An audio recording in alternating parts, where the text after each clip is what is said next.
ભેસ્તાન પોલીસે રેલવે પાટા ચોરીના વોન્ટેડ આરોપી તોરી કુલને ઝડપી ગુનો ઉકેલ્યો. સુરતની ભેસ્તાન પોલીસે મોટી સફળતા હાંસલ કરી છે. પોલીસ કમિશનર, અધિક કમિશનર સેક્ટર 2, નાયબ કમિશનર ઝોન 6 અને મદદનીશ કમિશનર આઈ ડિવિઝનની સૂચનાઓથી પોલીસ ઇન્સ્પેક્ટર કેપી ગામેતી અને જેએમ સોલંકીના માર્ગદર્શન હેઠળ સર્વેલન્સ સ્ટાફે કામગીરી હાથ ધરી. પોલીસ સબ ઇન્સ્પેક્ટર એસજી ચૌહાણની ટીમે બાતમીના આધારે ઉધના રેલવે પોલીસે નોંધેલ રેલવે પાટા ચોરીના વોન્ટેડ આરોપી તોરીકુલ ઉર્ફે તોરીક રિઝવાઉલ મુલ્લા ઉંમર 27 રહે ઇસ્માઇલનગરને સંગમ ચોકડી પાસે ઝડપ્યો.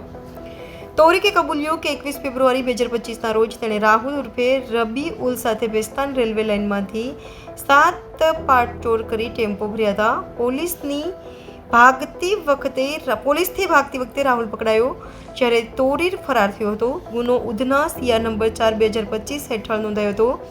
એએસઆઈ ચંદ્રકાંત મણીલાલની ટીમે તેને BNSM કલમ 35 હેઠળ ડિટેન કરી કાયદેસરની કાર્યવાહી કરી. આ સફળતામાં જયપાલસિંહ, અશફાક હુસેન સહિતના અધિકારીઓ જોડાયા હતા.